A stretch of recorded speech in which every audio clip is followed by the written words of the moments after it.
Welcome to Sky News Sunday special.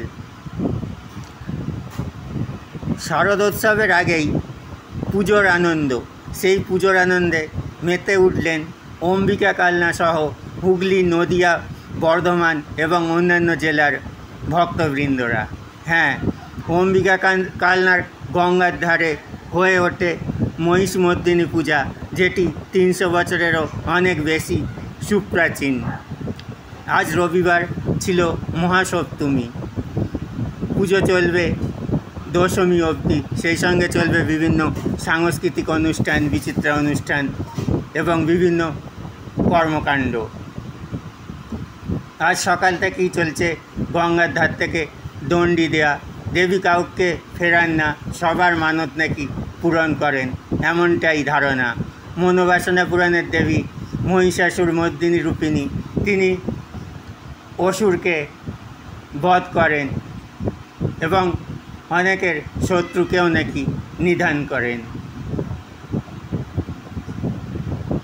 মোট কথা, সরস্বতী পুজোর মতোই মহিষমর্দিনী পুজোতে জমজমাট হয়ে ওঠে অম্বিকা কালনা শহর।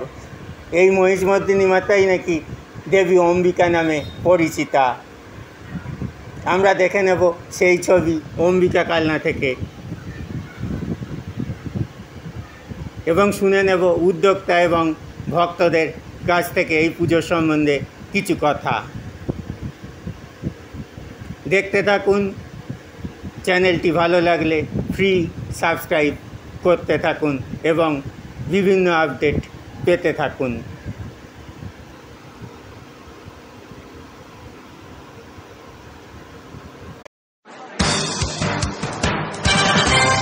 We interrupt what you're watching right now to bring you this exciting story. Your cell phone is actually ringing.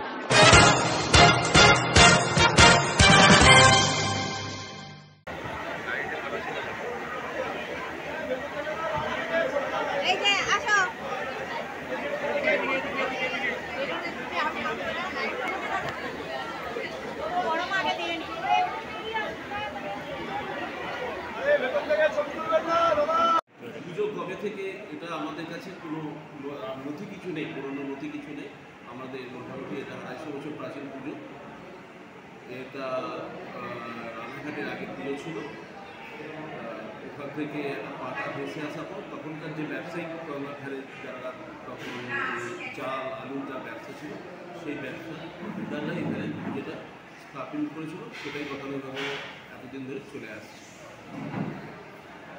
এর ভিতর আমাদের যেটা কভার করা হয় এখনও পর্যন্ত, আগে যেটা হতো সেটা থেকেও সেই গতানুগত চলছে।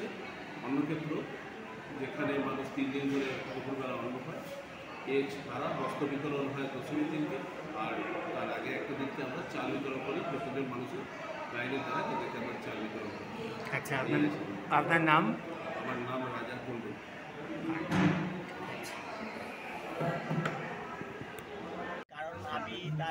আমি 73 বছর পূর্ণ হলো। এই পুজো 300 বছর অতিক্রান্ত প্রায়। এই মেলা দীর্ঘ বিশাল মেলা হয় এখানে, দূর দূরান্ত থেকে এখানে বর্ধমান, আসানসোল পর্যন্ত এখানে আসেন এবং তারা উপভোগ করেন। এবং যারা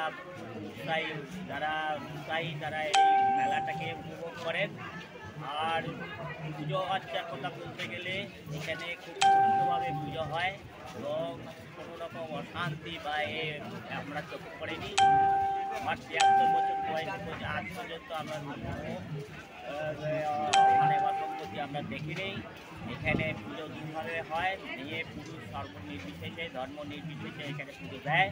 কেউ কেউ দণ্ডি খেটে তার পুজো আর সমাপন করেন এবং পুজো দিয়ে সকলে খুব আনন্দিত এবং শ্রদ্ধাবনিত চিত্তে বাড়িতে ফিরে যান। মেলার যে সমস্ত উপকরণ আছে তারা কিছু কিছু কিনে তাদের বাড়িতে নিয়ে যান। সেই জন্যে এখানের মেলা সত্যিই একটা আকর্ষণীয়। এই পর্যন্ত বলে আমি এখানে শেষ করলাম। ঠিক আছে। চিরঞ্জীব চ্যাটার্জি, খবর Kolkata, sky news India. We interrupt what you're watching right now to bring you this exciting story. Your cell phone is actually ringing.